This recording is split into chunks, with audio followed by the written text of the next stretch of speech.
Assalomu alaykum arzuyum taam pishiriq ikkinchi qaror darsxonadagi barliq azizlar.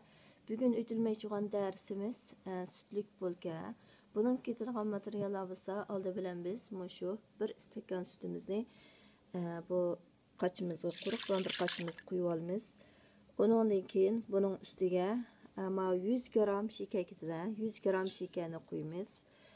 Ondan keyin 10 gram xamir turush. Buni selib buni yaxshi aralashtirib olamiz xonimlar. Buni aralashtirib olgandan keyin mana bir kichik qoshiq tuz, 6 cho'ng qoshiq mana sut parashiga buni quyamiz bunga. Buni quyib bo'lgandan keyin uyning temperaturasi erigan mana 50 gram sarmayni solamiz. Ondan keyin mana bir tal tuxumni chiqib to'kamiz qizlar. Endi bularni hammasini tuxum chiqib olgandan keyin aralashtirib bir aralashmani eritib olamiz xonimlar. Tashi aralashtirib tayyor qilib olamiz. Bu shakarni eritib, bu sarmaylarni hammasini tashi yurgizib olamiz. Ishlatgan sutimiz cho'qim ilmon sut bo'lishi kerak. Bek qiziq bo'lmasligi, bek muzlik bo'lib ketmasligi kerak xonimlar. Mana xonimlar mashikan eritib oldik. Mana sarmay asta eriyotgan. Ham buning ustiga unni oz-ozdan septirib, qo'limiz chaplashmarak yumshoq xamir yo'g'ira olamiz.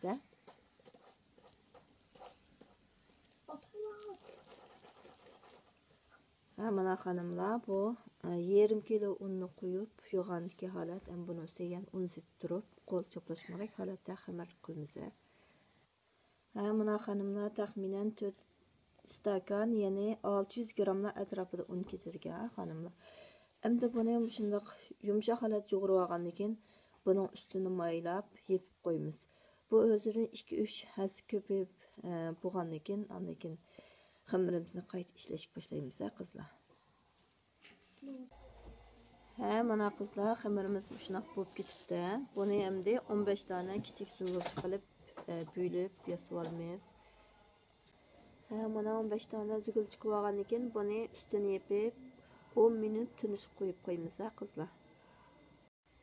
Ikkinchi qadamda qayta ko'pib bo'lgan xamirimizni zugul chiqib olgandik. Bu zugul chiqib olgan xamirimizdan bir talni elib, buni cho'nglatib shakl chiqaramiz xonimlar.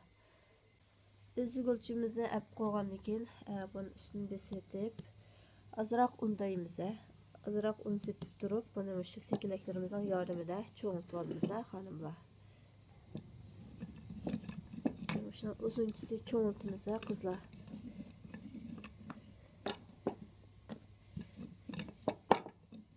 Shuni cho'ngitib olgandan keyin buni bunday qatlaymiz.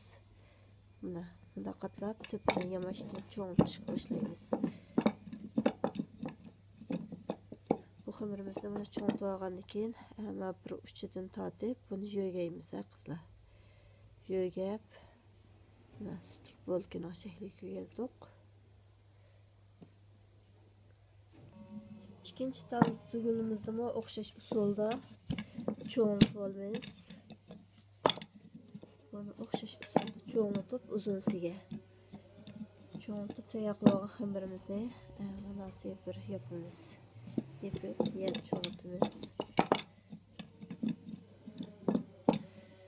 Cho'ngitib bo'lgandan keyin buni uchidan tortib buni yo'gaymiz.